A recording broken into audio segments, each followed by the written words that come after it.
एक होती है करेक्शन, एक होता है क्रैश, और फिर आती है तबाही। वो तबाही मची हुई है अभी हमारे बाज़ारों में। सारी की सारी दिक्कत ही अडानी ग्रुप और जो हिंडनबर्ग की रिसर्च आई है उसके बारे में है।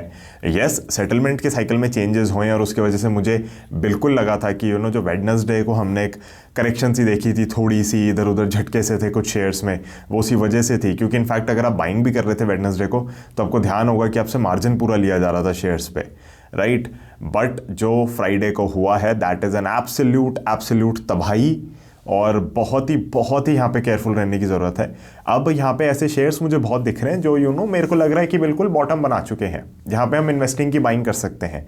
तो वो सारे शेयर्स लेकिन हम डिस्कस करेंगे कल सिल्वर मेंबरशिप के साथ। चार्ट एनालिसिस वीडियो के अंदर हम बड़ा डिटेल में अलग अलग चीज़ों को देखते हैं, यूएस मार्केट्स वगैरह को भी, क्रिप्टोस को भी, सबको। तो अगर आप एक DIY इन्वेस्टर या ट्रेडर हैं तो फिर आपको सिल्वर मेंबरशिप ज्वाइन करनी चाहिए, और मैं आप लोगों से मिलूंगा कल, उस बारे में करेंगे चर्चा। बट अगर आप यहाँ पे चार्ट देखना चाह रहे हैं ना, तो बस मैं एक चीज़ कहना चाहूँगा, स्टॉप लॉसेस को बहुत ढंग से फॉलो करना। कम्युनिटी टैब के अंदर मैं पहले ही एक चार्ट डाल चुका हूँ और मेरे को उस चार्ट के अंदर कोई भी दिक्कत नहीं लग रही। इनफैक्ट जो मैं आप लोगों के साथ डिस्कस करने वाला हूँ ना, उस चार्ट में भी मुझे ज़रा भी दिक्कत नहीं लग रही। मेरे को बहुत अच्छा लग रहा है, बहुत ढंग से खड़ा हुआ है। इनफैक्ट इतनी करेक्शन के बाद भी आप देखोगे कि वो बिल्कुल फ्लैट रहा है मार्केट के अंदर, और यहाँ पे आपको एक अच्छा बाइंग का मौका मिल रहा है इस शेयर के अंदर। तो हम उस चार्ट को डिस्कस कर लेते हैं। But this, extreme reaction to the Hindenburg research report should be a warning कि आपको थोड़ा सा इस समय, मैं ये नहीं कह रहा कि अडानी ग्रुप में कोई दिक्कत है, मेरे को नहीं पता ना, तो मैंने उस पर कमेंट नहीं करना चाह रहा। मेरे को बिल्कुल भी आइडिया नहीं है। जो इनकी रिपोर्ट की टाइमिंग थी ना हिंडनबर्ग रिसर्च की, वो भी इतनी ख़राब थी कि वो बिल्कुल FPO से पहले लाए, जैसे जान के करते हैं। तो मैं किसी की भी साइड नहीं ले रहा यहाँ पे, बस मैं ये कहना चाहूँगा, आप में से काफ़ी लोग हैं जो अडानी ग्रुप के शेयर्स बाई करना चाह रहे होंगे, थोड़ा प्राइस को सेटल होने दो। 5-10-15% ऊपर ले लोगे, उसमें कोई बुराई नहीं है। कम से कम यहाँ से अगर डाउनसाइड हुआ ना 20%, 30%, 40%, 50% का, तो उससे बच जाओगे। तो just be a bit careful, इनके अंदर जंप इन मत करो। ये मैं आपको यहाँ पे बता रहा हूँ, कल भी इसके ऊपर बात करने वाला हूँ मैं चार्ट एनालिसिस वीडियो में, बट ये चीज़ मुझे यहाँ पे बतानी बहुत ज़्यादा ज़रूरी है। अब हम चलते हैं अपने चार्ट के ऊपर, ट्रेडिंग व्यू पे चलेंगे। वहाँ पे बैंक निफ्टी जिसने बहुत ही गंदी करेक्शन दी उसको देखेंगे, निफ्टी को देखेंगे, और उसके बाद हमारा एक बड़ा प्यारा सा चार्ट जो कहीं ना कहीं खड़ा हुआ है, वेट कर रहा है, कंसोलिडेट कर रहा है, उसको हम देखेंगे, उसको समझेंगे। एंड हाई चांसेस है उसके अंदर आपको पैसा बनता हुआ दिखे आगे आने वाले दिनों में। इनफैक्ट उस स्टॉक का स्टॉक एनालिसिस भी बहुत जल्दी आने वाला है इस चैनल के ऊपर। अभी तो मंडे को हम बात करेंगे राजेश एक्सपोर्ट्स की।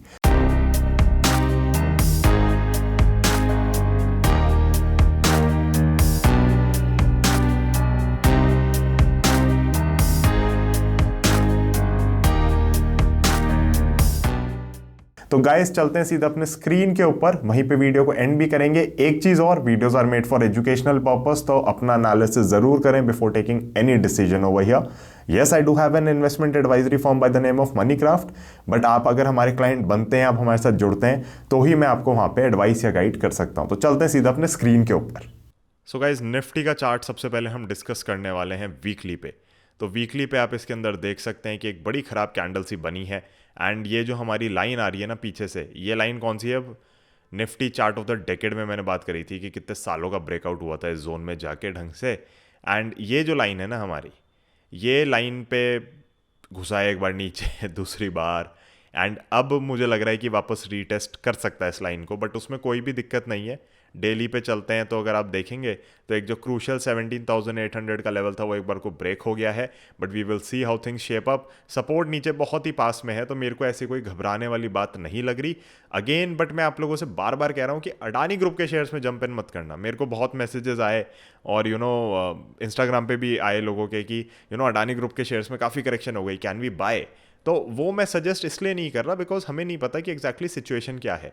अब इन हाइंडसाइट ये ज़रूर हो सकता है कि बहुत अच्छी अपॉर्चुनिटी थी और नहीं लिया, बट ऐसे तो मार्केट में आपको अपॉर्चुनिटीज़ खूब मिल ही जाती हैं। हमारा यहाँ पे काम है कि हम रिस्क मिनिमाइज़ करें। तो जो चीज़ हमें दिख रही है कि रिस्की है इस समय, तो उसमें ज़बरदस्ती नहीं कूदते, लेट अस वेट। एंड अगर ठीक लगेगा तो फिर नो डाउट आप उसके अंदर बाइंग कर सकते हैं। बिजनेस बहुत अच्छा है, बहुत फैला हुआ बिजनेस है। जो एक चीज़ है जो सभी को मेरे ख्याल से दिखती है वो यही है कि इन्होंने शेयर्स बड़े गिरवी किए हुए हैं, प्लेज करे हुए हैं, राइट, और उसके बेसिस पे पैसा उठाया हुआ है। तो शेयर्स की जब वैल्यू टूटेगी तो फिर कहीं ना कहीं दिक्कत आ सकती है। So that is the thing. और अडानी एंटरप्राइजेस का FBO भी, एंकर बुक तो पूरी भर गई, बट रिटेल और इन्होंने सब्सक्राइब नहीं किया है बिल्कुल भी, 1-2% सब्सक्रिप्शन था। अब हम चलते हैं बैंक निफ्टी पे, जिसने चार्ट किया है अपना एक्चुअल में ख़राब। तो निफ्टी में तो मुझे इतनी दिक्कत नहीं लग रही, बट इन भाई साहब को ये 2 दिन में जो करेक्शन इन्होंने दी है ना, सबसे बड़ी दिक्कत क्या है कि बैंकिंग सेक्टर की पूरी रैली ख़त्म कर दी है, and this is a very very big problem. तो जब भी आप मार्केट्स के अंदर पैसा बनाना चाहते हैं ना, तो फिर आप देखते हैं कि मोमेंटम में कोई ना कोई चीज़ चल रही होती है, कोई ना कोई सेक्टर चल रहा होता है, और आप वो सेक्टर लेके बैठ जाते हैं और 6 से 12 महीने 18 महीने वो चीज़ चलती है, तो जाके आपको पैसा बनता हुआ दिखता है। यहाँ पे हो क्या रहा है, यहाँ पे आपको 2-3 महीने, 1 महीने, 3 हफ्ते, 2 हफ्ते ऐसी रैलीज मिल रही हैं, which is good for trading अगर आप बाई चांस सही साइड पे हो, but they are not good for investments, क्योंकि आपको वो तेज़ी नहीं दिखने को मिलती पोर्टफोलियो में। एंड ये कहीं ना कहीं बहुत ही एक नेगेटिव हुआ है इसके साथ, जो इसने ब्रेकडाउन दे दिया है। तो be very very careful with bank Nifty. We will see कि क्या होता है अभी के लिए, लेकिन मैं यही कहूँगा कि यहाँ पे थोड़ा सावधान रहो। अगर ये इन लेवल्स के ऊपर नहीं आता ना, तो फिर यहाँ पे कहीं ना कहीं दिक्कत हो सकती है। अब खैर हम आ जाते हैं अपने चार्ट ऑफ द वीक पे। मैं इस कंपनी का कस्टमर हूँ, and ethos is that company जो हमारा कहीं ना कहीं चार्ट मेरे को ऐसा लग रहा है कि जिसका थोड़ा संभला हुआ सा इस समय चल रहा है। स्टॉप लॉस इसका रहेगा 970 पे, उस पर कोई कॉम्प्रोमाइज़ नहीं, डिसाइसिव लेवल लेके चलना 970 का। ऊपर से लाइन आ रही है, ये बॉटम है, ये कभी भी यहाँ से निकल सकता है।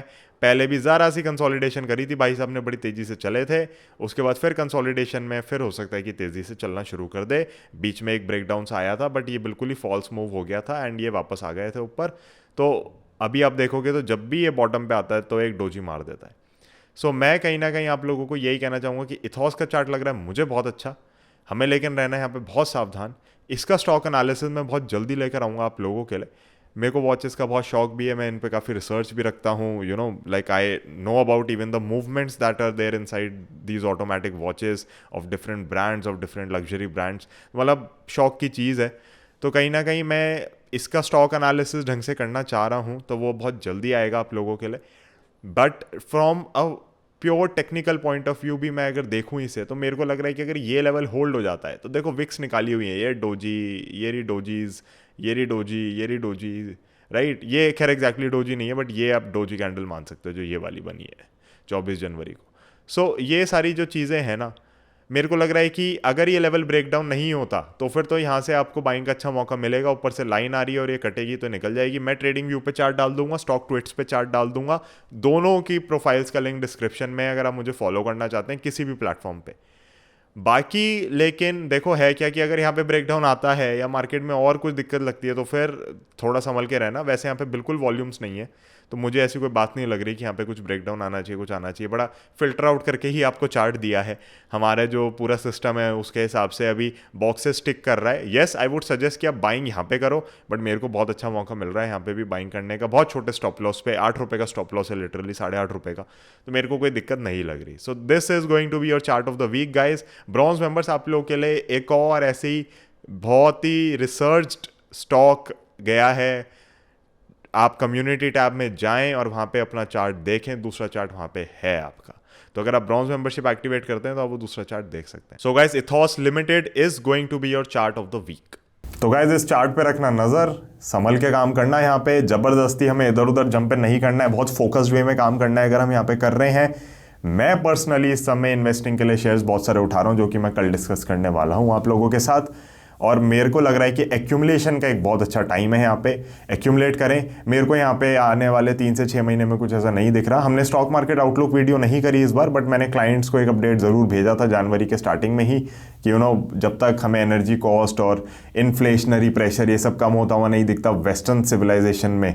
वेस्टर्न सिविलाइजेशन से मेरा क्या मतलब है, यूरोप में, वेस्टर्न यूरोप में और यूएस में, राइट। तो जब तक ये लोग उस परेशानी से बाहर नहीं आते, तब तक मुझे लगता है कहीं ना कहीं थोड़ी दिक्कत रहेगी।